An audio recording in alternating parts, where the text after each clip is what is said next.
Soyez les bienvenus à ce 18e colloque de l'AQRP. Tout d'abord, remercions Laurence Manning pour sa performance, où elle a su interpréter les codes de différents styles de musique bien différents, de Mozart jusqu'à Mario Bro. Dans ce sens, c'est une virtuose qui illustre bien l'esprit du colloque, où on est appelé à découvrir différentes perspectives et différents savoirs qui touchent au domaine de la santé mentale. En quelque sorte, nous sommes invités nous-mêmes à devenir des virtuoses en essayant de décoder les codes de différents univers. Alors, en parlant de virtuose, j'aimerais me présenter. Mon nom est Michel Perrault. Je suis un éminent chercheur à l'Institut Douglas et à l'Université McGill. J'ai participé à l'animation de plusieurs colloques de la QRP, principalement pour en rehausser la notoriété, un peu à l'image de Mozart, car j'y incarne le haut savoir scientifique jumelé à une grande virtuosité. Et je pense qu'ici, parlant de virtuose, je vais intervenir. Sans ça, on ne s'en sortira pas. Et j'aimerais bien qu'on puisse commencer ça avant que ça s'achève aujourd'hui. Alors, je suis Jean-Nicolas Ouellette. J'ai aussi une grande expérience en animation de différentes choses. Je dirige le groupe d'entraide CAME, le Centre d'activité pour le maintien de l'équilibre émotionnel de Montréal-Nord, qui fêtait, il n'y a pas longtemps, ses 30 ans. Inutile d'applaudir, c'est les 20 premières années qui ont été les plus dures. Depuis ce temps-là, ça va bien. Alors, Michel, il va falloir que tu t'habitues. C'est le thème du congrès. Tu n'es plus tout seul. Il faut croiser les savoirs et les expériences. Et je crois, d'ailleurs, que Michel et moi, on incarne ici Un excellent duo qui témoigne d'un partage de nos expertises en animation, moi à partir du terrain et lui à partir de son haut savoir quelque part dans les nuages. Et c'est important de pelleter les nuages, comme ça le ciel n'est pas toujours gris. C'était un journal hier. Alors, oups, je vois qu'ici on a mis un duo d'experts en haut, mais j'aimerais, s'il vous plaît, ça devait être retiré. Est-ce que vous pourriez mettre la vraie diapo? C'est celle-là. OK. Bon. C'est difficile de faire des correctifs avant même que le colloque soit officiellement ouvert, mais celle-là, je vais m'en souvenir.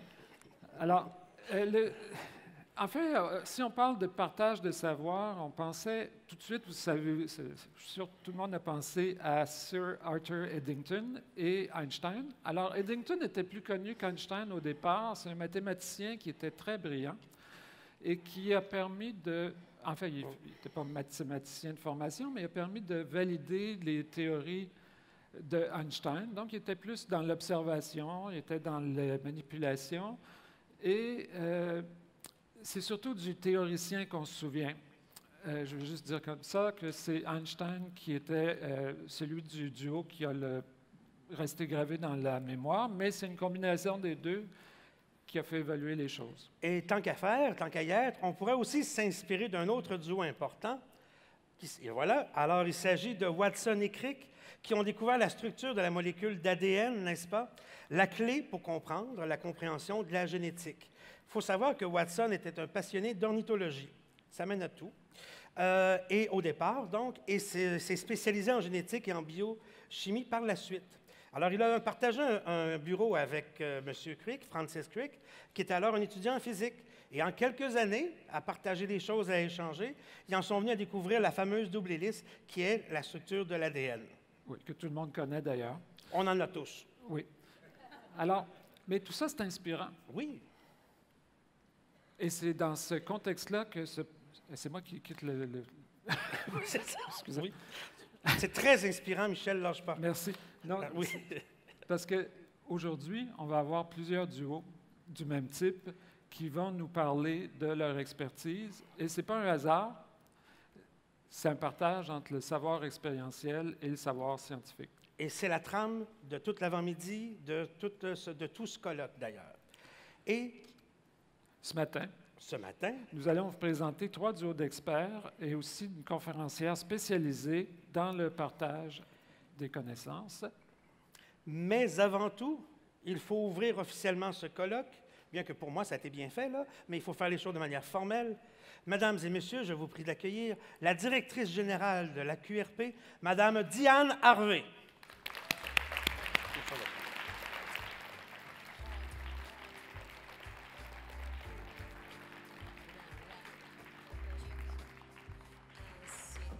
Merci, messieurs. Bonjour, mesdames et messieurs. J'ai invité une amie.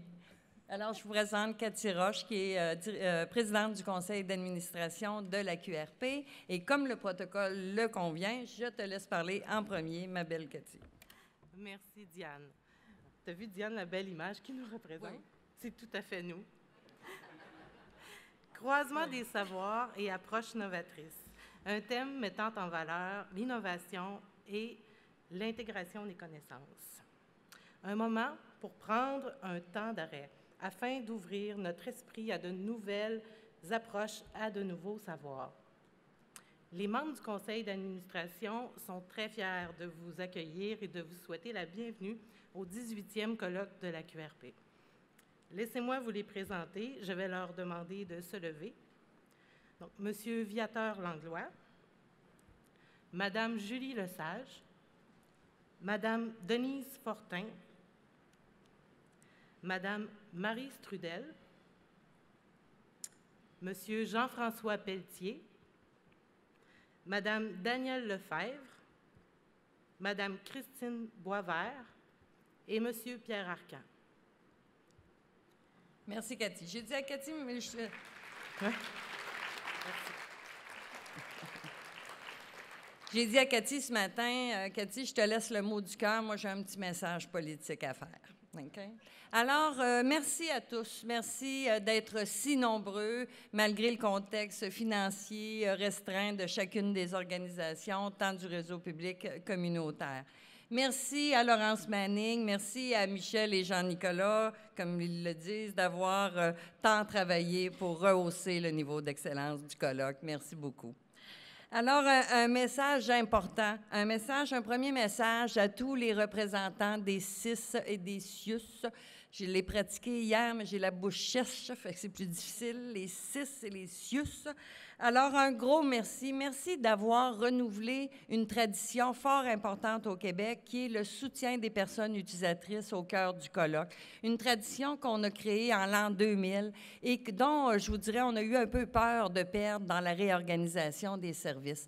Alors, merci à ces établissements qui, dans chacune des régions du Québec, ou presque, a permis à un grand nombre de personnes utilisatrices de services d'être au cœur et avec nous dans ce colloque.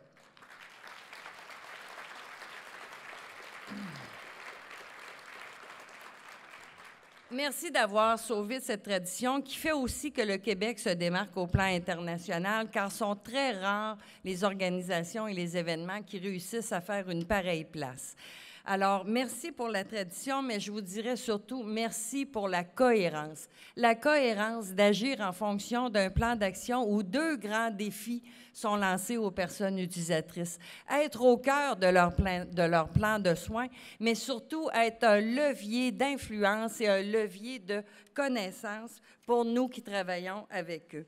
Alors, je vous dirais, j'ose finir ce petit mot en m'adressant aux personnes utilisatrices de services, aux personnes qui ont un savoir d'expérience, de venir nous interpeller, de poser des questions, de donner leur opinion.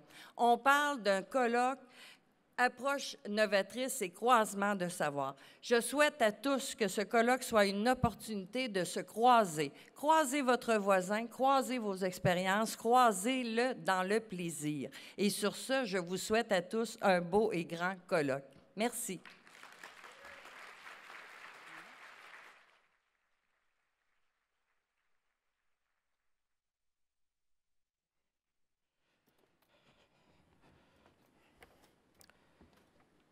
Pour la suite des choses, nous allons vous présenter 3 duos d'experts qui auront 5 minutes.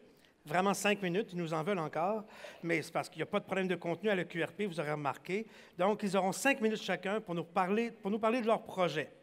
Ils se présentent tous dans des ateliers, alors vous aurez la chance, certains d'entre vous, de pouvoir les voir aller plus profondément dans leur travail dans ces ateliers-là. Leur travail est franchement inspirant parce qu'il s'agit de combinaisons de savoir expérientiel et de connaissances scientifiques. Le premier duo que j'aimerais inviter à se joindre à nous, c'est celui de Janie Hull et Lise Cousineau. Alors, Janie, elle est professeure à l'Université... Vous pouvez vous installer. Elle est professeure à l'Université du Québec à Montréal et elle est psychologue, donc foncièrement une bonne personne. Et elle travaille sur les troubles anxieux et elle travaille sur un programme d'autotraitement. Et la chance qu'on a, c'est de la voir avec Mme Cousineau, qui, elle, travaille aussi avec son savoir expérientiel, à la fois de la problématique, mais aussi son expérience de vie, de mère, grand-mère, est disponible et très ouverte à l'écoute. Alors, sans plus tarder, je vous laisse votre 5 minutes. Merci. Alors, merci beaucoup. Pour relever ce défi-là ce matin, 5 minutes, c'est très court. Je vais devoir faire appel à votre imagination. Alors, imaginez que vous allez vraiment très mal, que vos symptômes de dépression vous empêchent de vaquer à vos occupations habituelles, que l'anxiété crée une boule permanente dans votre gorge. Vous décidez d'aller au CLSC pour demander de l'aide. Alors, après une évaluation, on vous oriente vers l'équipe de santé mentale, mais il y a plusieurs semaines d'attente. Quand, finalement, vous vous trouvez dans le bureau avec la psychologue ou le travailleur social qui s'occupera de vous, il vous annonce d'entrée de jeu que vous aurez droit à 10 rencontres. Que ressentez-vous?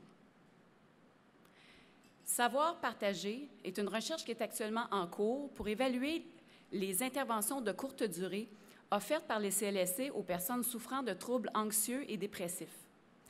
Mais plutôt que de le faire d'une manière conventionnelle, en faisant appel uniquement à mes collègues chercheurs, j'ai décidé d'utiliser une approche de croisement des savoirs. Alors, j'ai intégré au sein même de l'équipe de recherche des personnes qui, comme Lise, ont fait appel au CLSC pour des difficultés liées à la dépression ou à l'anxiété. Et j'ai intégré aussi les professionnels des CLSC qui donnent ces interventions de courte durée. Alors, au cours de rencontres en face-à-face et d'échanges par courriel, les savoirs expérientiels des personnes en rétablissement ont pu être conjugués aux savoirs professionnels des intervenants et aux savoirs scientifiques aussi des chercheurs. Alors, l'équipe de savoir partagé est composée de 35 personnes, dont 14 personnes en rétablissement, que l'on appelle, nous, dans l'équipe, des pairs chercheurs, comme Lise. Alors, les pairs chercheurs ne sont pas des simples participants à la recherche, ils vont co-construire avec nous les connaissances. Ils ont été recrutés après une entrevue de sélection, ils ont été formés, ils sont rémunérés pour leur travail et ils participent à toutes les décisions et à toutes les étapes de la recherche. Alors, dans les prochains jours, prochaines semaines, nous allons commencer à évaluer les interventions de courte durée auprès de 120 usagers qui seront rencontrés, qui seront évalués avant de recevoir les interventions, puis 4, 8 et 12 mois plus tard. Eh bien, toutes les variables qui seront mesurées dans le cadre de cette étude ont été choisies de concert avec les pairs chercheurs et avec les professionnels. Et donc, lorsque nous aurons les résultats, nous convierons à nouveau toute l'équipe de recherche pour interpréter ensemble les résultats et identifier des pistes d'amélioration pour les pratiques. Alors, grâce à l'apport des pairs chercheurs comme Lise, nous avons pris des meilleures décisions au plan méthodologique et nous serons capables de produire des données qui seront plus pertinentes et plus crédibles aussi. De plus, les professionnels de l'équipe Savoir partagé nous ont mentionné avoir déjà effectué des changements dans leur propre pratique en réaction aux propos très inspirants des pairs chercheurs. Alors, les professionnels de savoir partager, en fait, les professionnels, de manière générale, ont très peu l'occasion de côtoyer dans une relation d'équité des personnes utilisatrices de services. Alors, les professionnels de l'équipe nous ont mentionné qu'ils avaient beaucoup apprécié leur expérience, puis ils souhaiteraient vraiment que tous leurs collègues aient aussi cette chance-là. Et finalement, je terminerai sur une note plus personnelle. Pour ma part, faire de la recherche sur le rétablissement en santé mentale et la faire d'une telle manière que le processus même de production des connaissances favorise le rétablissement, moi, ça me procure un immense sentiment de cohérence, parce que j'ai l'opportunité d'incarner un peu le changement que je souhaite contribuer à créer dans le monde. Et comme disait si bien Gandhi, « Be the change you want to create in the world ». Alors voilà pour ma part. Je donne maintenant la parole à Lise, pairs-chercheur au projet. Oui, bonjour. Ce que j'ai pu apporter à ce jour à la recherche signifie beaucoup pour moi, et certainement pour les autres pairs-chercheurs aussi. J'ai pu m'exprimer et constater que mes interventions sont écoutées, questionnées et validées. Sans la parité entre pairs-chercheurs et professionnels, je n'aurais pas été confortable pour m'exprimer. Par exemple, dans mon groupe, il y avait la directrice du département de santé mentale, une travailleuse sociale, une éducatrice spécialisée, une psychologue et 4 pairs-chercheurs. Jenny supervisait discrètement. Je ne me sentais pas comme une petite souris scrutée à la loupe, parce que moi, pour une recherche, c'est la souris et la loupe. Je participais à construire une meilleure voie, un chemin que nous pouvons tous emprunter ensemble. Nous, pairs-chercheurs, avons souvent la fuse courte. On a eu des mauvaises expériences, donc on réagit fortement. Nos mots, nos expressions reflètent nos expériences et font partie d'un dictionnaire différent, non publié à ce jour. Ce que je veux dire, c'est que les mots simples ne signifient plus la même chose. Il faut d'autres définitions. Utiliser des mots différents, donner plus d'explications. On doit développer un langage commun avec les professionnels. Au début, on ne se comprenait pas trop, mais avec le temps, on a réussi à s'entendre. Je crois que de simples précisions comme celle-ci peuvent certainement aider à avoir des pratiques encore plus efficaces. Chacun a un cheminement et des références sociales différentes. L'analogie que je fais est la suivante. Au début, on peut faire un pâté chinois. Tout le monde est habitué. Mais moi, si j'utilise du fromage, des lentilles, des patates douces, des petits pois, c'est certainement aussi bon qu'avec du blé d'Inde. Le terme pâté chinois est générique, mais son interprétation peut être large. Mon pâté chinois, vous allez avoir des surprises. Je sens que l'équipe est prête à essayer et nous, pères chercheurs, nous sommes disponibles à fournir les ingrédients. Il y a des jours où on ne se sent pas compris, on se parle, on s'explique. J'ai remarqué que les professionnels participants perçoivent quelque chose. Pour ma part, je veux participer à l'amélioration des interventions dans le respect. Ma participation à cette étude a eu un impact positif sur mon rétablissement. Je peux mieux exprimer mes opinions. Je sais qu'il faut que je prenne le temps de valider mes idées et écouter ceux qui les entendent. Pourquoi ne pas partager mon expérience et mon point de vue extérieur? J'aurais pu passer à côté de cette étude et me dire « ça va donner quoi ?» mais le rétablissement passe par l'action. Si personne ne veut s'impliquer pour le changement, tant pis. Moi, je suis bien avec moi-même. En conclusion, je pourrais dire « osons, oublions le jugement, personne n'est parfait. Allons chercher le soutien, il est disponible, mais il faut faire l'effort d'écouter. » Merci.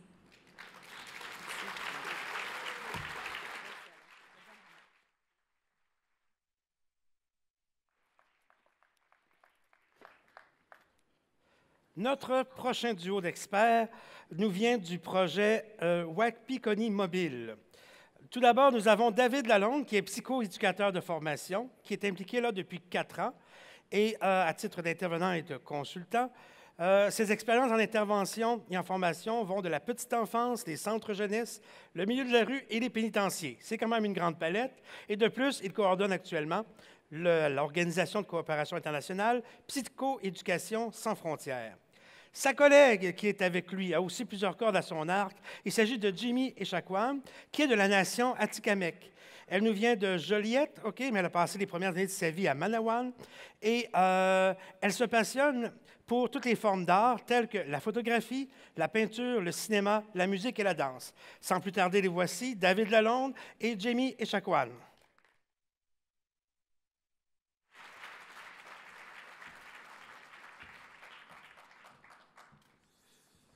Alors, bonjour à vous. Il est supposé avoir une photo de la roulotte qui apparaît à ce moment.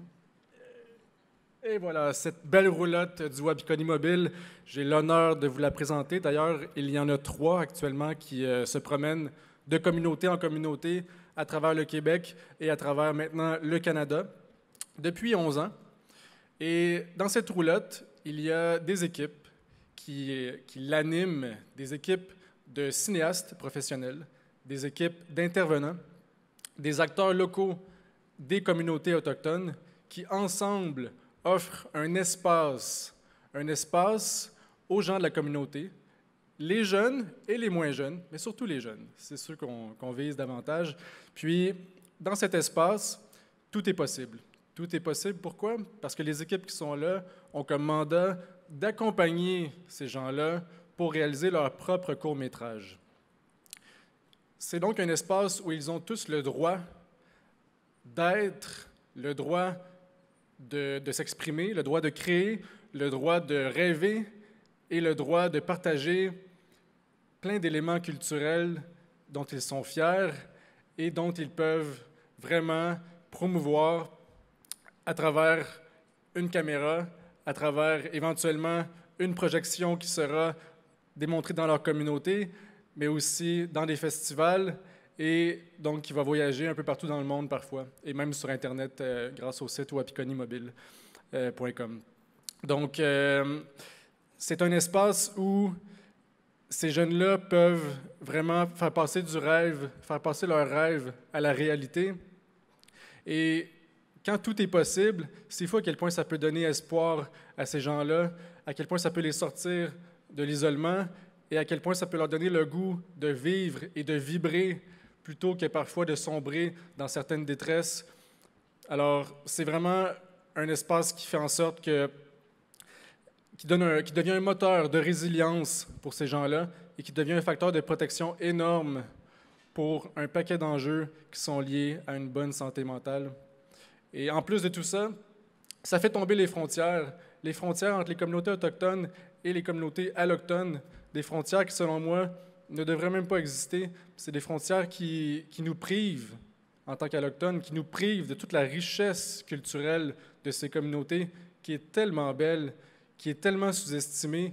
Et à travers ces films qui sont portés par des jeunes qui la trouvent belle, leur culture, et qui en sont fiers, et qui la portent avec une posture droite, eh bien, ça donne le goût d'y croire, puis ça donne le goût de continuer de s'investir et de continuer de créer des ponts entre les communautés autochtones et les communautés allochtones, parce que qui dit fierté identitaire dit j'ai envie de vivre, puis j'ai envie de partager avec les gens de partout dans le monde, puis ça serait ça pour moi aujourd'hui.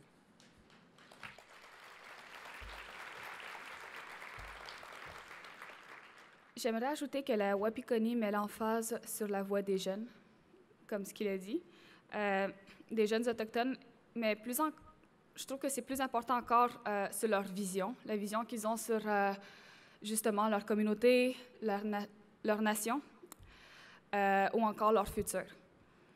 Cela nous amène à un point super important en escale. L'idée de départ du participant est toujours respectée.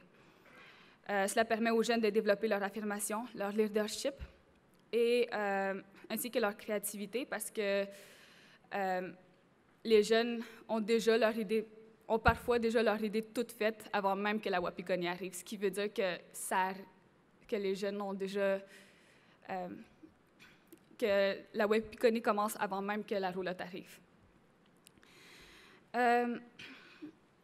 Une fois les films terminés et qu'ils vont dans les festivals et qu'ils gagnent des prix, les jeunes, ils deviennent super fiers, mais encore plus, c'est pas juste les jeunes, c'est toute la communauté qui est fière parce qu'ils en parlent, ils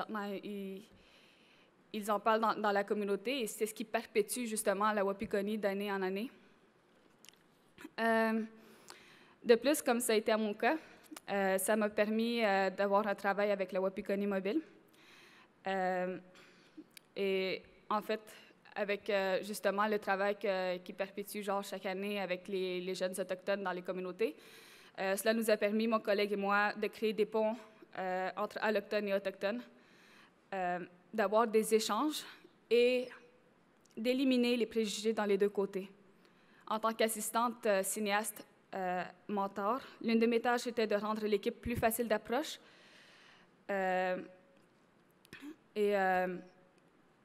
pour que les jeunes soient moins gênés quand ils viennent justement dans la roulotte. Et pour finir, vu que j'ai vécu en ville la majeure partie de ma vie, personnellement, ça m'a permis de réapprivoiser ma communauté. Excusez-moi pour le micro. Merci. Merci.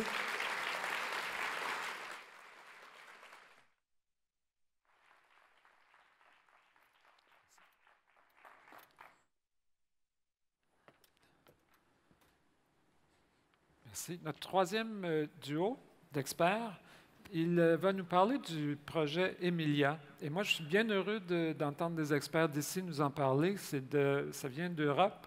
Et on a Emmanuel Jouet qui va nous en parler peut-être par la suite. Alors, il y a Charles Reiss et je lis ses notes biographiques, qui est issu du programme de maîtrise en psychologie communautaire. Donc, aussi foncièrement une bonne personne, de l'Université Laval, donc c'est tout près. Il a fait d'abord ses classes en défense des droits dans le ventre de la bête de l'hôpital Gifford, à l'hôpital Gifford. Il s'intéresse depuis au développement, et là je cite, de véritables alternatives en santé mentale. Donc on sent la twist politique revendicatrice, c'est stimulant. Et il est accompagné de Kalina Rioux, qui elle aussi a fait des études en psychologie Elle a été participante au projet Emilia en 2016 à Croissance Travail. En 2017, elle a suivi la formation pour devenir co-animatrice d'Emilia. Depuis, elle co-anime avec Catherine Lessard, intervenante Croissance Travail. Alors, je les invite à prendre la parole. Merci.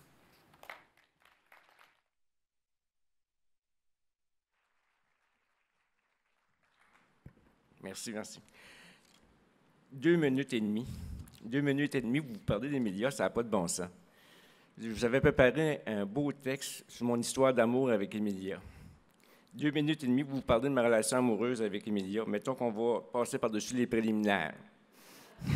Finalement, il va falloir se contenter d'une petite vite. Hein? Emilia, de quoi s'agit-il? C'est une façon d'apprendre et de se développer à partir des expériences de chacun. C'est un programme que nous avons importé d'Europe et que nous avons implanté dans une quinzaine de groupes communautaires dans la région de Québec. Il s'agit d'une approche d'apprentissage tout au long de la vie, lifelong learning en anglais, qui a le mérite d'inscrire le rétablissement et le développement du pouvoir d'agir dans une démarche d'apprentissage plutôt que clinique. Concrètement, le programme compte une douzaine de modules couvrant des thèmes aussi variés que le rétablissement, la participation citoyenne et la mobilisation sociale, le développement du pouvoir d'agir, la stigmatisation, le réseau de soutien, la double problématique, l'approche axée sur les forces, l'intégration au travail, etc.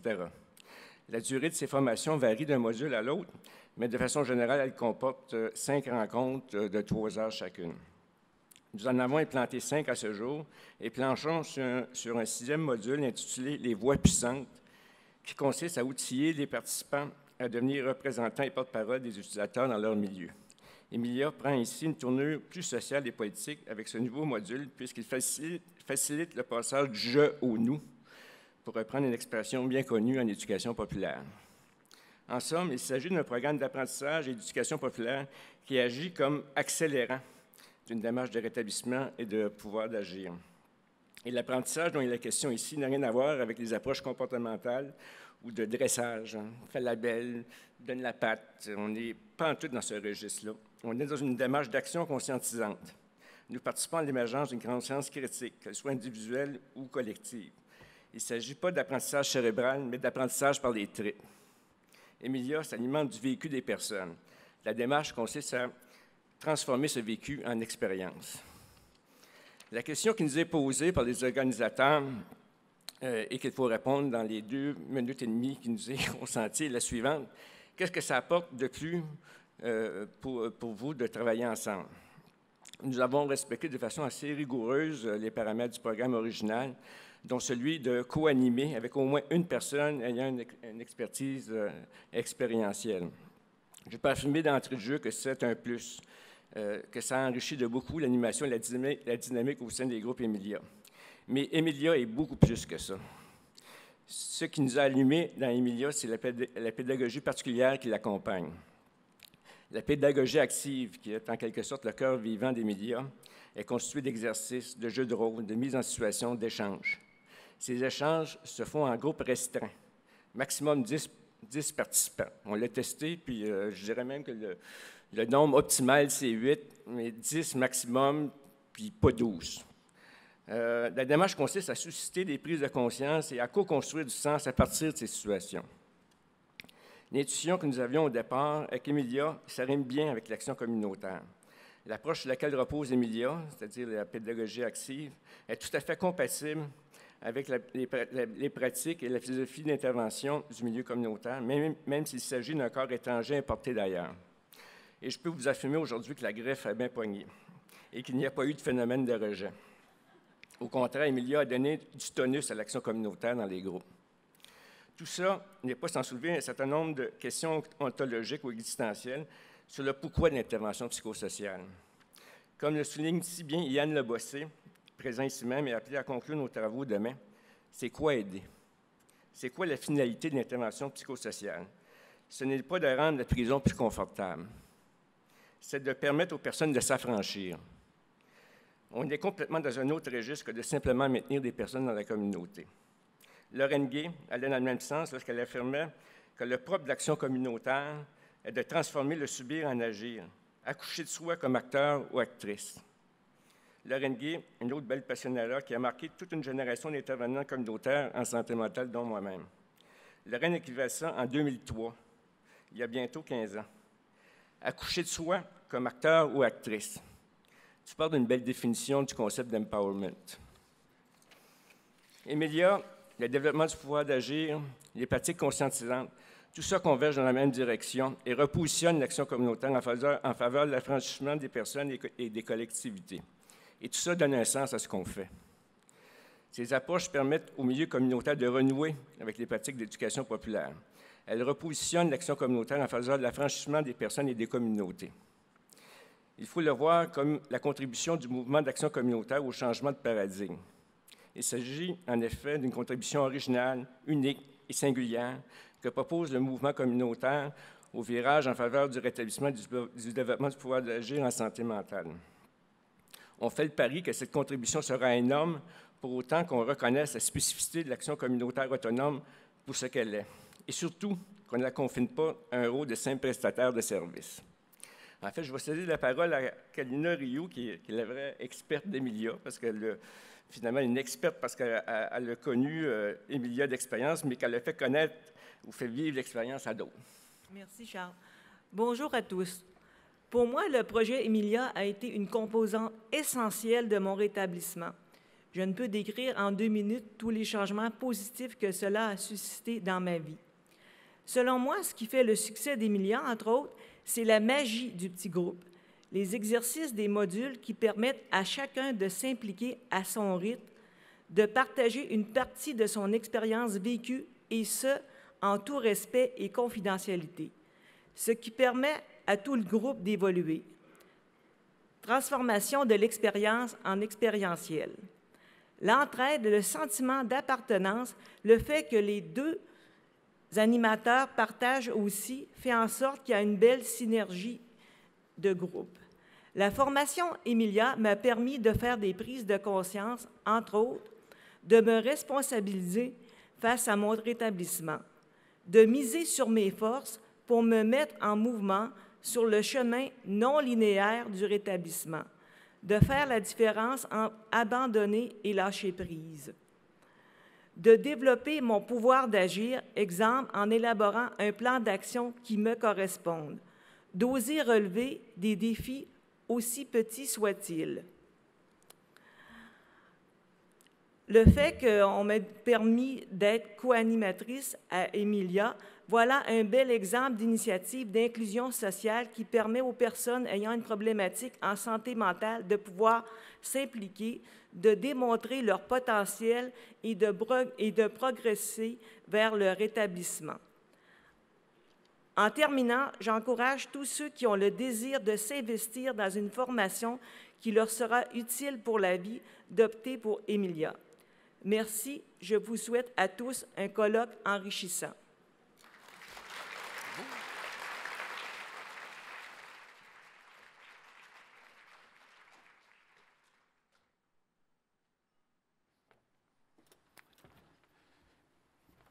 Merci beaucoup à tous nos duos. Et je crois qu'ils ont démontré qu'on peut faire des miracles parce qu'on leur demandait de tout faire en 5 minutes. On pensait 5 minutes pour les duos, pas 5 minutes chacun des membres du duo. Mais bizarrement, on réussit à rentrer dans l'horaire, et je ne sais pas comment l'expliquer, mais il y a quelque chose dans la chimie qui semble fonctionner quand on est passionné de quelque chose. Alors, j'aimerais, suite à ces présentations, vous inviter notre conférencière du matin. Et je suis très heureux de vous présenter Emmanuelle Jouet. Elle était du dernier colloque et j'ai eu le privilège d'avoir une longue conversation avec elle à la fin de la clôture. Et elle m'a donné des mots, elle m'a aidé à mieux saisir ce que je fais. Et je crois que c'est la meilleure personne qu'on pouvait pour parler du partage des savoirs, spécialement quand on parle du savoir expérientiel. Et je lisais qu'elle est coordonnatrice du programme européen Emilia en France, donc elle connaît très bien ce programme-là pour l'avoir participé à sa construction. Elle est docteur en sciences de l'éducation et chercheur au laboratoire de recherche de l'établissement public de santé Maison-Blanche de Paris. Alors, je n'aurais pas pu prévoir que dans le temps, c'est ici à Laval que j'aurais eu la chance de la revoir pour l'entendre, mais le hasard faisant bien les choses, je suis particulièrement flatté de la présenter, et spécialement quand on voit son livre pour les usagers de psychiatrie, acteurs de leur propre vie, rétablissement, inclusion sociale et empowerment, 3 mots qui nous font tous vibrer quelque part et qui nous rejoignent.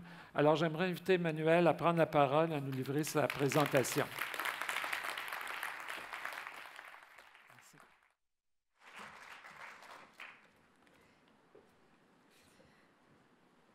Bonjour à tous. Merci Michel de cette présentation.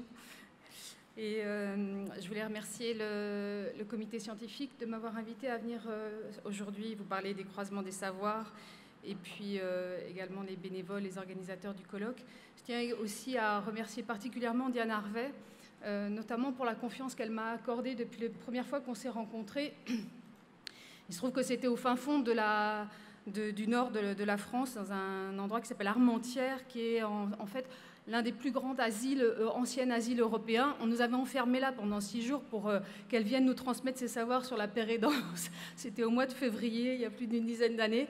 Et comme vous pouvez le voir, a priori, on a l'air de s'en être remises toutes les deux, en tous les cas d'avoir survécu à ces difficultés et d'avoir réussi à croiser nos savoirs. Et je remercie vraiment de sa confiance. Alors aujourd'hui, moi je viens vous voir, je suis donc effectivement docteur en sciences de l'éducation et puis je viens plutôt vous apporter des éléments en tant que témoin de phénomènes que je peux observer de cette place-là et je suis également une personne concernée par la maladie, donc aussi chercheuse malade. Et donc j'avais un argument qui est en lien avec le titre de ma présentation qui est de savoir est-ce que concernant les croisements des savoirs, on a dépassé le dialogue de sourds et où on en est aujourd'hui. Alors, je sais que je parle devant un parterre de personnes expertes qui ont elles-mêmes des savoirs, des expériences dans tous ces domaines. Et donc, c'est bien par la perspective et par les particularités des sciences de l'éducation que je m'adresse à vous aujourd'hui. Alors, dans un premier temps, quand on parle des croisements des savoirs aujourd'hui en santé mentale, spontanément, on pense au savoir expérientiel. Donc, je vais d'abord commencer par ça, et puis on a un peu, les Français, ils sont un peu tournés toujours un peu trop sur les idées, comme vous le savez, par rapport aux anglo-saxons. Alors, je suis allée voir du côté des idées, alors je suis allée voir chez les Grecs, je suis remontée très loin, j'ai demandé à M. Socrate ce qu'il pouvait nous dire à propos du savoir, et alors lui, il commence bien, parce qu'il commence par nous dire qu'il sait qu'il ne sait rien. Donc, ça ne va pas nous faciliter la tâche pour nous aider à saisir un peu c'est quoi cette notion de savoir expérientiel. Mais je vous propose de continuer là-dessus et essayer de saisir les choses.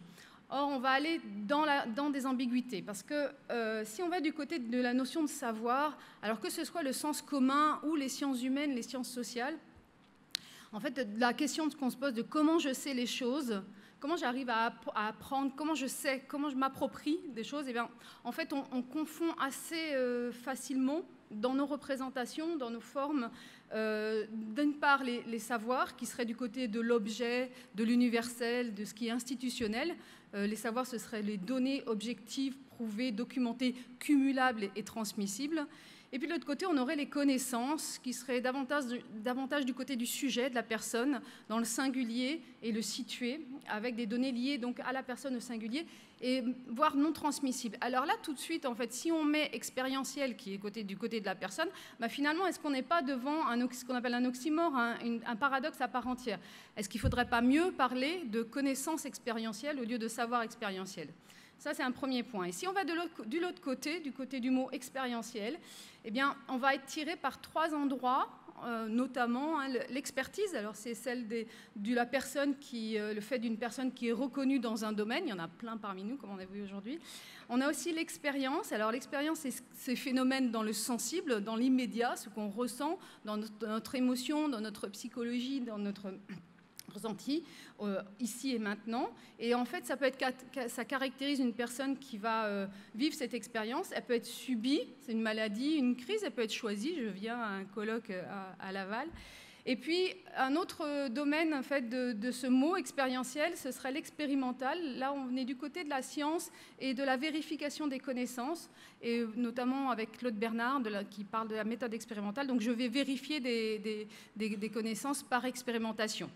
Alors, ça a l'air à peu près correct comme ça, mais en fait, on se rend compte, et ça, c'est M. Lochard qui nous dit ça en 2007, eh bien, qu'aucun dictionnaire n'atteste l'existence de l'adjectif expérientiel. Donc, vous, en fait, vous utilisez ce mot, mais ça n'existe pas en français en tous les cas. La troisième ambiguïté, alors, c'est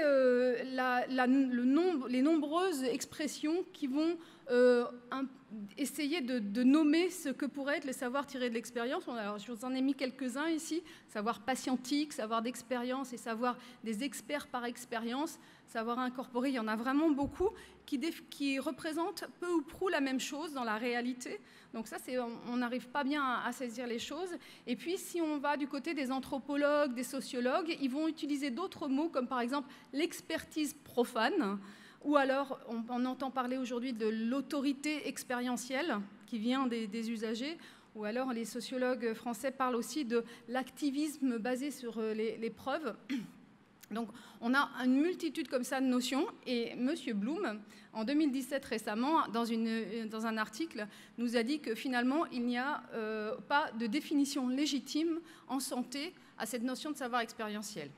Je vais en rajouter une quatrième ambiguïté, c'est juste pour un peu complexifier un peu les choses. C'est qu'en fait, si on prend le domaine de l'autre domaine de la santé et de la santé mentale, en fait, historiquement, on regarde depuis assez longtemps, par exemple, la psychothérapie institutionnelle, les méthodes d'approche d'accompagnement.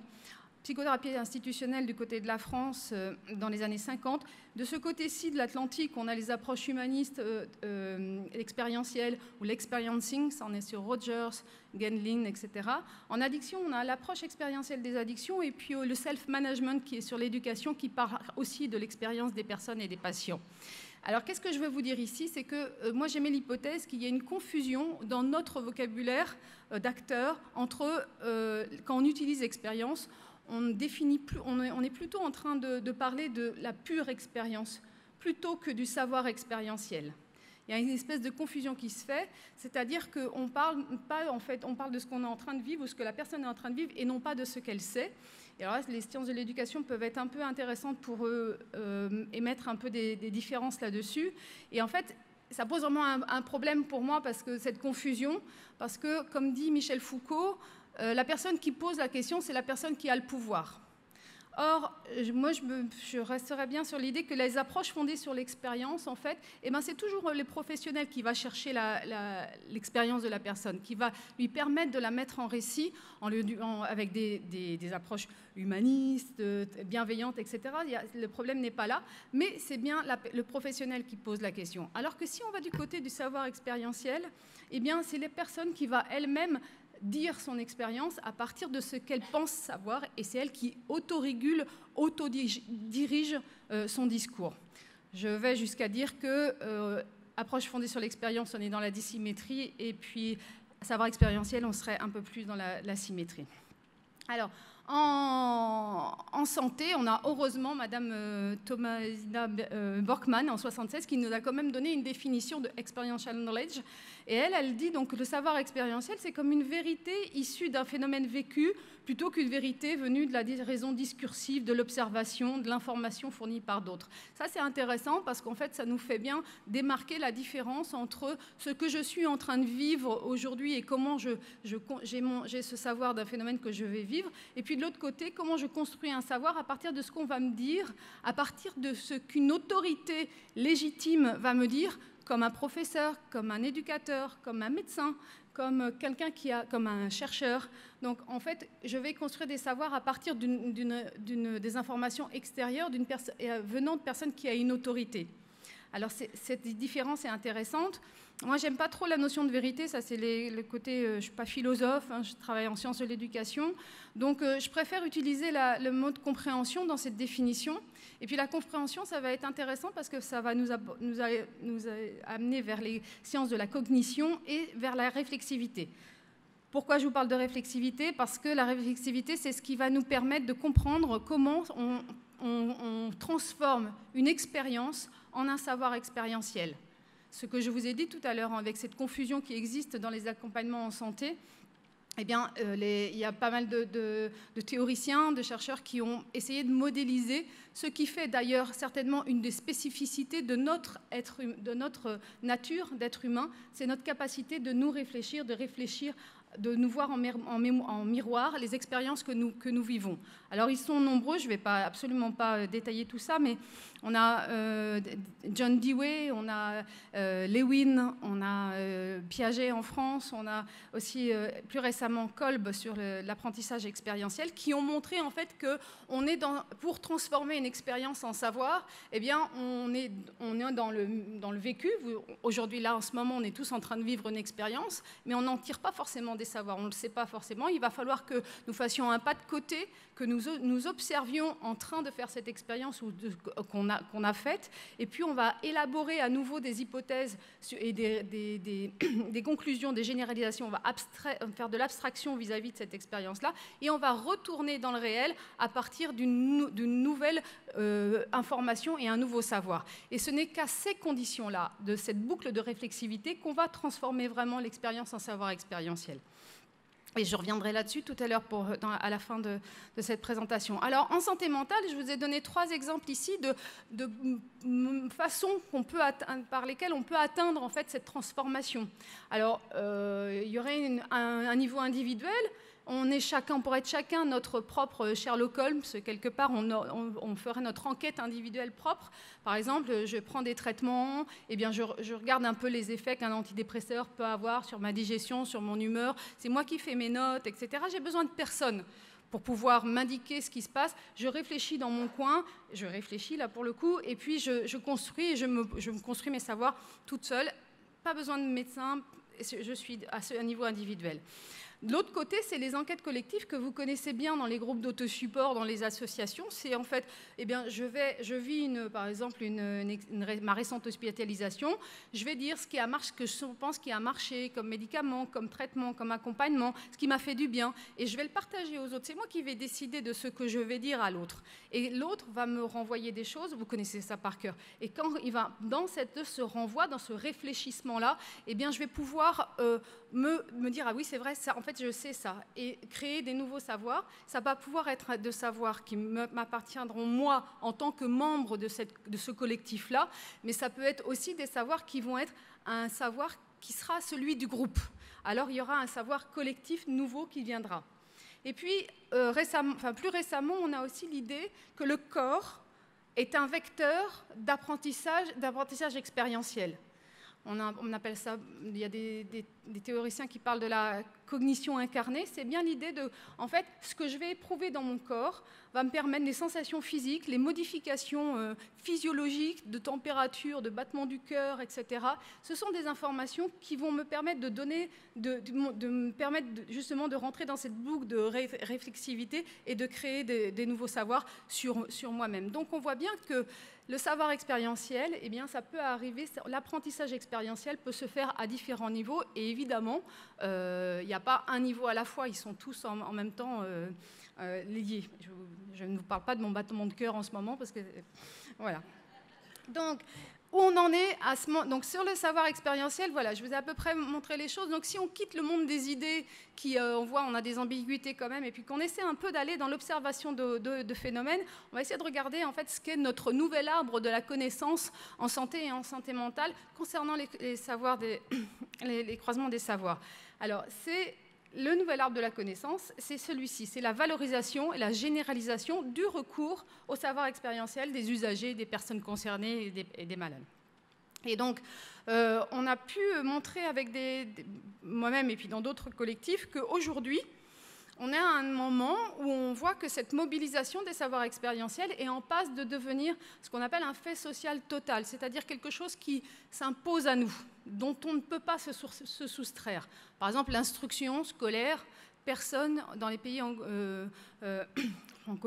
anglo-saxons, contemporains, etc., personne ne peut se soustraire à l'obligation de l'instruction, on est obligé de passer par là.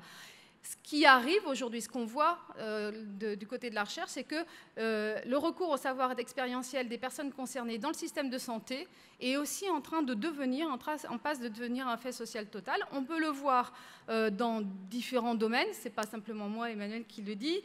On a un cadre législatif favorable qui remonte depuis au moins une trentaine d'années. Déjà dans la charte d'Ottawa, on parlait d'éducation à la santé, ça voulait déjà dire de considérer l'expérience de la personne et son savoir expérientiel.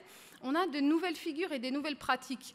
Dans cette salle, il y a des personnes, on a parlé des pères chercheurs, il y a des médiateurs pères, des pères aidants d'un peu partout de France et de Navarre et du Québec. Et ces personnes, ces figures et ces nouvelles pratiques n'existaient pas il y a 50 ans dans le système de santé. Donc c'est historiquement, 50 ans, 30 ans, c'est nouveau. Donc on a bien cette émergence, et là, c'est quelque chose qui est en train de se généraliser. On a de nouveaux diplômes. Ici, il y a des gens qui sont diplômés comme médiateur santé-père, comme père aidant, comme chercheur, père, comme menteur de rétablissement, je crois. Donc les systèmes de formation diplôme. Et puis on a un cadre conceptuel fertile aussi dans la salle, et on a des chercheurs qui réfléchissent à ces questions. Et puis on a des nouveaux concepts, je pense au développement de pouvoir d'agir de Yann Le Bossé, mais aussi au maintien de soi en vie de Catherine Tourette-Turgis, à la notion d'auto-santé ou à l'approche phénoménologique de Larry Davidson concernant le rétablissement. Donc on voit bien qu'il y a une fertilité très importante au niveau des cadres conceptuels. Donc là, je ne vais pas m'étendre sur cette notion-là. Il y a des publications qui montrent vraiment cette idée-là que, en gros, c'est fait, on est dans la mobilisation des savoirs et d'expérience. En santé mentale, qu'est-ce que ça donne? Comment vous pouvez voir ça, vous? Eh bien, vous pouvez le voir au travers de dispositifs, du développement de cette visibilité. Des dispositifs que vous connaissez. Par exemple, dans des systèmes institutionnels de soins, de santé, je vous en ai parlé, les pères aidants, les médiateurs, ce sont vraiment des exemples. Hein, il y a une multitude et je n'ai pas tout mis. Les praticiens pairs, etc., dans des programmes qui ne cessent de se propager, de se diffuser, et d'autres programmes innovants qui arrivent. On a les systèmes institutionnels de formation, je pense au partenariat patient, particulièrement ici à Montréal, puisque c'est l'université de Montréal qui l'a développé, notamment, mais il y en a d'autres, je crois. Les universités des patients qui sont un peu partout dans le monde, les Recovery College. En France, on a créé un COFOR, c'est un Recovery College à la française. Alors les Français, c'est quand même compliqué parce qu'ils utilisent des mots anglais pour dire quelque chose de français. Alors avec et fort pour les usagers et pour les savoirs des usagers, et puis donc d'autres figures. Dans les systèmes institutionnels de recherche, je vous ai mis encore des exemples, mais on voit bien qu'on a une multitude d'une institutionnalisation de la place des usagers comme chercheurs dans les protocoles et en venant aider et alimenter la recherche scientifique classique. Des systèmes sociaux et de représentation. Je pense ici à la psychiatrie citoyenne avec Jean-François Pelletier qui est là, avec tout ce que vous pouvez faire vous et puis d'autres un peu partout. On voit que cette notion de représentation, de porte-parole, etc., ça monte, en fait, ça s'institutionnalise. L'idée que les personnes, on va gouverner et faire en sorte que l'accès aux droits et la gouvernance des systèmes de soins va se faire avec les usagers et les personnes concernées. Et puis on a des pratiques sociales alternatives. Je pense évidemment à tout ce qui se passe sur les réseaux sociaux qui permettent en fait de l'innovation et de la créativité, non saisissables par les professionnels ou par quelque chose de plus académique, ou alors ce qu'on peut appeler aussi le e-learning informel. Comment on apprend entre soi via les réseaux sociaux, via les chats. Donc vous voyez qu'on a des systèmes qui nous montrent l'institutionnalisation de ces savoirs expérientiels. Dans les soins en général, les effets de ça, c'est une amélioration. Alors ça, c'est l'Academy of Medicine, déjà en 2001, qui disait que ça améliorait la personnalisation des soins, la sécurité, l'efficience, l'efficacité, l'équité, le respect des délais. Ça, c'est en général. Si on regarde dans la santé mentale, je ne vous ai pas mis toutes les références des recherches. Vous avez récemment, la QRP, dans sa revue Le Partenaire, a fait des choses un numéro sur le savoir expérientiel, et il y a vraiment beaucoup de choses là-dessus, qui donne ces informations-là. Donc, en santé mentale, les effets, c'est qu'au niveau des dispositifs, eh bien, ce recours au savoir expérientiel des personnes renforce la confiance en soi et l'espoir en une vie meilleure, améliore l'utilisation des traitements, crée de la connaissance scientifique nouvelle et performative et développe un partenariat fait de réciprocité, d'empathie et de proximité. C'est une éthique nouvelle qui apparaît et qui se crée.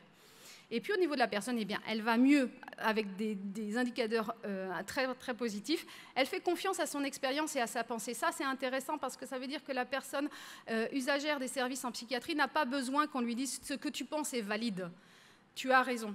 Elle arrive à penser qu'effectivement, elle a raison dans ce qu'elle est en train de vivre et dans ce qu'elle est en train de penser. Et puis, elle se trouve une place par effet de lutte contre la discrimination et la stigmatisation et par effet de valorisation de la diversité. On va avoir des obstacles et des recommandations, et puis après je passerai à la fin des conclusions de ma présentation. Alors les obstacles, en fait, il y a, à mon sens, 2 obstacles spécifiques au monde de la santé mentale. Le premier, il remonte à ce que je vous ai dit dans la confusion entre approche expérientielle et approche fondée sur les savoirs expérientiels, puisqu'en fait on a vraiment, je pense que ça vous est arrivé à tous, de rencontrer des praticiens, des professionnels qui en toute bonne foi disent « mais moi je travaille comme ça depuis des années ». J'ai toujours travaillé avec les personnes, avec ce qu'elles me disent, et c'est comme ça que j'ai appris, d'ailleurs, j'ai appris au contact. Mais quand les professionnels disent ça, ils parlent d'eux. Ils ne parlent pas des savoirs des personnes. Ils parlent de comment, eux, ils ont réussi à construire leur savoir et comment avec l'expérience de la personne, ce qui est différent là. Donc, il y a une confusion qu'il va falloir, en fait, un peu déconstruire si on parle des savoirs expérientiels. Et puis, le recours au savoir expérientiel des personnes vivant avec des troubles psychiques, en fait, ça va être associé aux formes quasi naturelles de délégitimation, associées aux représentations sociales de la folie. Comment on peut valoriser un savoir d'expérience à une personne qu'on l'on considère dans le déni de soi, d'elle-même et de sa pensée. Et les représentations sociales de la folie, je vous rappelle, c'est Denis Jodelet, et c'est l'inaptitude, l'incapacité. Donc l'incapacité aussi à penser. Donc là, ça vient buter. Je pense que c'est vraiment particulier à la santé mentale et c'est un défi important. Les autres obstacles en santé, eh bien, on va le voir, ce sont des savoirs qui vont venir en tension avec les savoirs médicaux, qui, eux, sont institués, documentés. Et là, on a des savoirs situés, singuliers, considérés comme non transmissibles. Considéré, on le voit dans des dispositifs que c'est faux. Et puis, j'ai repris l'expression de Steve Epstein à propos de la lutte contre le VIH-Sida des années 90. Il parlait de la science impure. Il y a l'idée d'une impureté, comme si, en fait, apporter des savoirs profanes de l'extérieur au savoir de la recherche médicale scientifique, ça venait la polluer quelque part, et ça venait un peu l'intoxiquer. Et donc il y a cette notion d'impureté, mais ce n'est pas simplement la recherche médicale qui pense comme ça, c'est également quand on a des collectifs très constitués d'usagers ou de personnes qui sont concernées par un problème, ils vont avoir du mal à s'ouvrir à d'autres savoirs, à d'autres données, et aussi avec cette idée-là, un peu cette image-là. Donc la coopération n'est pas si facile lorsqu'on a des cultures différentes. Et puis évidemment, on a des contextes contemporains en santé, vous êtes absolument au courant de ça, qui ne favorisent pas la coopération, puisqu'on est plutôt sur la culture de risque, de sécurité, du moindre coût financier et du repli sur soi. Donc vous me direz, les recommandations, pardon. Et donc, c'est pareil, je ne vous les ai pas mises, mais on voit, c'est massif au niveau mondial, des régions, au niveau des pays, que ce soit dans les soins, dans la santé, dans l'accompagnement, dans la gouvernance, dans la formation et dans la recherche. Vous ne cesserez de trouver des recommandations qui appellent à la coproduction et à la mobilisation des savoirs et le croisement des savoirs avec les savoirs expérientiels des personnes. En formation, je vous cite simplement Angela Tolles, avec ses collègues qui ont fait la déclaration de Vancouver afin d'intégrer des usagers formateurs pour les professionnels et dans les formations initiales et formations continues. Paul Morin, qui ici vient de sortir un article aussi dans le travail social où il dit, à partir d'expériences européennes, l'importance aussi de mobiliser les usagers comme formateurs dès les formations initiales des professionnels de santé. Et puis aussi le partenariat patient qui est important. Donc les recommandations, elles existent, elles sont massives. Et donc voilà. Et donc vous me direz qu'on va se retrouver dans une époque actuelle. Finalement, on a peut-être dépassé le dialogue de sourds. Parce que jusqu'aux années 2000, en fait, si dans la constitution de la santé publique, on a eu toute cette croissance en fait, de ce mouvement d'implication, d'impureté justement, et d'arrivée de savoir profane, de savoir expérientiel. Et on arrive à peu près dans les années 2000 à dire qu'on est dans la reconnaissance et la construction des savoirs expérientiels des malades, et c'est un fait social. Aujourd'hui, la caractéristique de la période dans laquelle on est, je vous en ai un peu parlé, on a une légitimité scientifique. Les chercheurs prouvent tous les jours, tous les mois dans les publications qu'on a des effets positifs à différents niveaux. On a une diffusion de la culture. Ça devient de plus en plus difficile en fait, à un généraliste de nier que les personnes qui viennent le voir sont allées sur Internet pour se renseigner sur ce qu'il est en train d'éprouver et d'avoir déjà commencé à avoir une représentation, voire un savoir par rapport à ça. Il en fait ce qu'il veut, le généraliste, mais c'est un fait. Donc il est obligé de travailler avec ça. Et ça se diffuse. On voit bien que c'est en train de se diffuser et ça vient, en fait, le niveau d'acceptabilité de cette idée-là est en train de monter.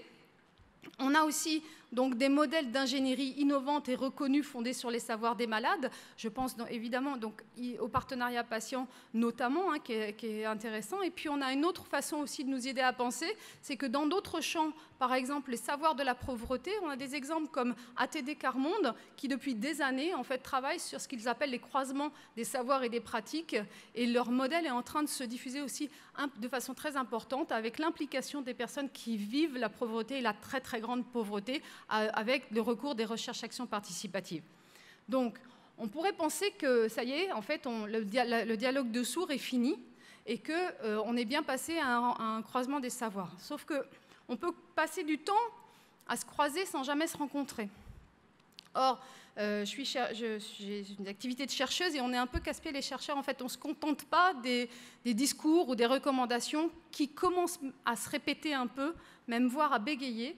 Et on aime bien aller voir ce qui se cache derrière l'arbre, justement, et quelle est la forêt de la connaissance.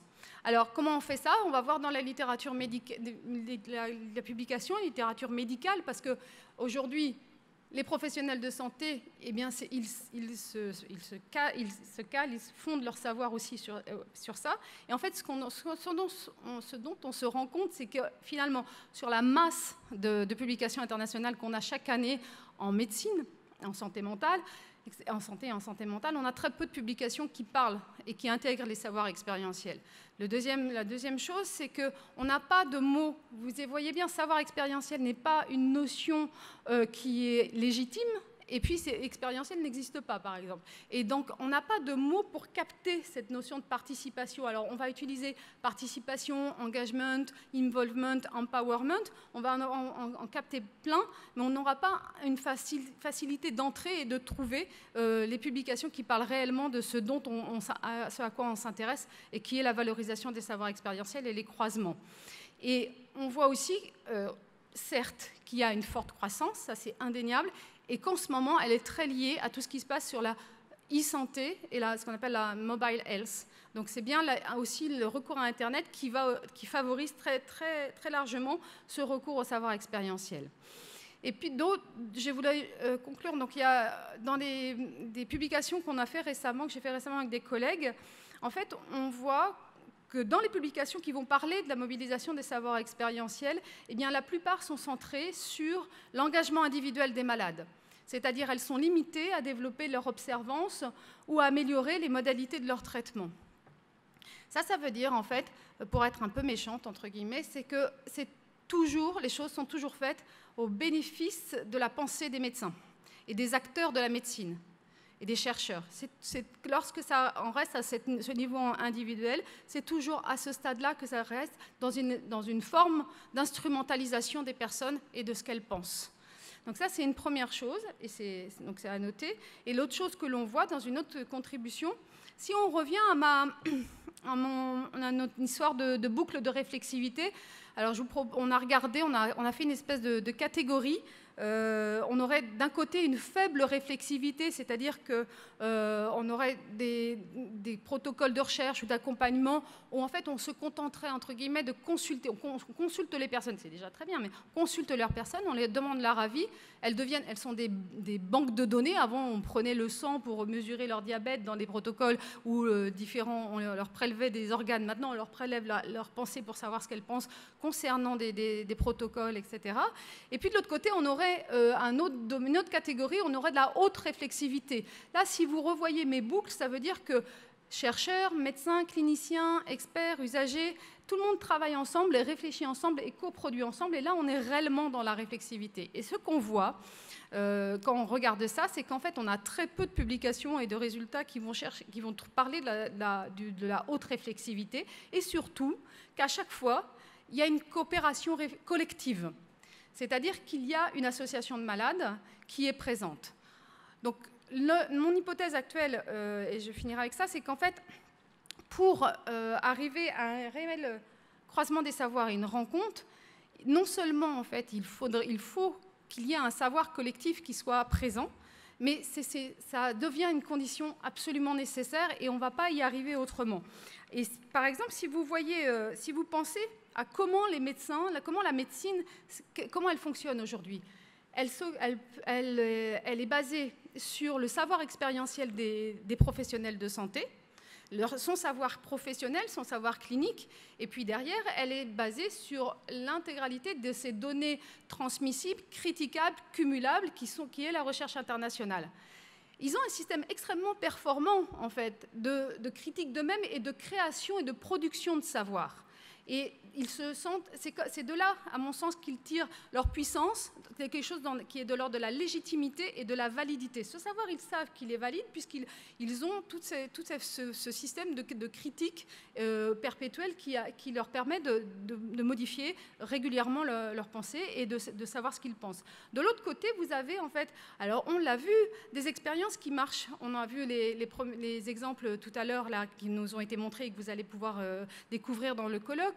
On connaît ce qu'a fait lors de la lutte du VIH les associations. Elles se sont intégrées dans les protocoles de recherche. Elles sont devenues des partenaires et des coproducteurs. On peut penser les entendeurs de voix, par exemple, créer dans le collectif, dans le creuset de leurs rencontres, des savoirs émancipés avec une certaine, et qui leur sont propres. Je pense aussi à un collectif qui s'appelle le collectif Ding Dang Dong à propos des personnes qui sont atteintes de la maladie de Huntington. Je ne sais pas s'ils sont ici au Québec, c'est beaucoup en France. Et en fait, ils sont aussi intéressants parce que eux, en fait, une personne qui a le gène de la maladie de Huntington peut le savoir assez rapidement et elle saura en fait qu'elle va d'ici à 50, 60 ans commencer à développer cette maladie qui n'a pas de moyens, très peu de moyens de soins et qui est dégénérative. Donc, les collectifs, qu'est-ce qu'ils ont fait? Ils se sont associés avec des artistes, avec des metteurs en scène, avec des acteurs, avec des historiens des sciences, et ils créent ensemble un savoir collectif qui est fort et qui est légitime, selon leur propre modèle. Et puis, je pense aussi à ce que font les personnes atteintes d'autisme Asperger, par exemple, ce qu'on appelle la neurodiversité, pas via Internet. Alors là, on a un autre canal de production de savoir fort, autonome, critiquable, mobilisable, qui va être les chats et les forums.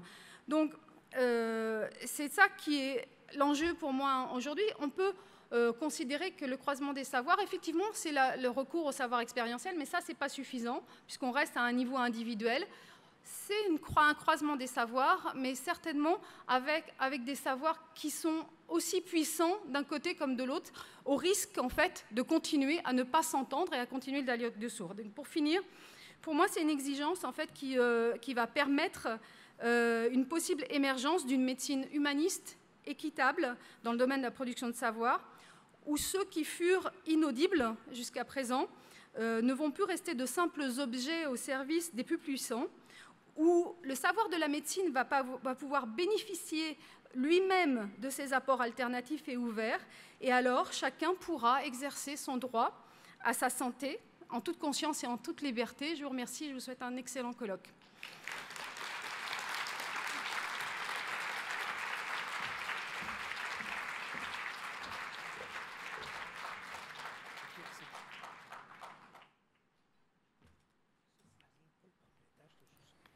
Emmanuel, merci beaucoup.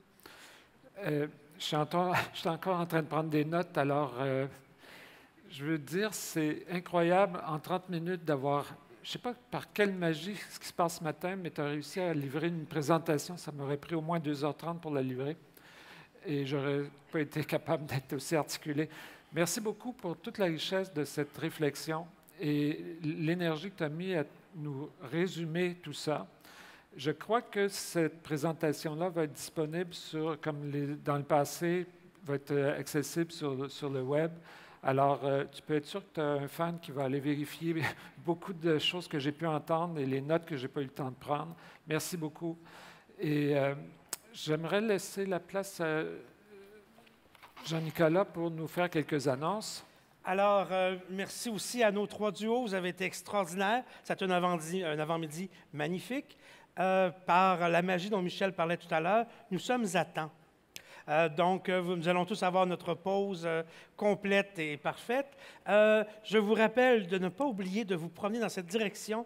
Vous avez des kiosques où vous pouvez acheter des livres, n'est-ce pas? Vous avez les expositions. Les livres, c'est intéressant. Vous avez celui de M. Le Bossé, dont on va parler demain. Vous en avez plein de gens qui sont ici. Et en les prenant ici, il y a quelque chose d'économique, vous sauvez les frais de poste. Ça a l'air de rien, mais c'est déjà ça, le prix. C'est très intéressant, donc vos auteurs favoris sont là. Parlant d'auteurs intéressants, vous avez les livres vivants de la Bibliothèque vivante qui sont là. Donc, ça vaut la peine d'aller les consulter, qui vont vous parler d'un chapitre ou l'autre de leur vie. Et aussi, bien sûr, c'est le temps de vous faire quelques petites annonces. Nous allons dîner ici, à 12h30. Dans cette salle, c'est ici que le repas va vous être servi. C'est notre salle de plénière. Nos ateliers commencent dans exactement 30 minutes dès que j'aurai fini de vous parler, donc à 11h exactement. Fiez-vous à l'arrière de votre programme pour voir dans quelle salle vous devez aller et vérifiez bien s'il n'y a pas une confusion entre le premier étage et le sous-sol. C'est ce qu'on m'a dit hier, moi, quand je me suis inscrit. Donc, de vérifier ça, parce que c'est à l'étage de la piscine. Pour les gens de Brossard, quand vous passez devant la piscine, gardez vos vêtements. Ceux qui ont vu l'actualité comprennent ce que je veux dire. Donc, ceci, mesdames, messieurs, met fin à la période des petites annonces ici, et on se revoit plus tard dans le congrès. Merci, au revoir. Salut. Bon,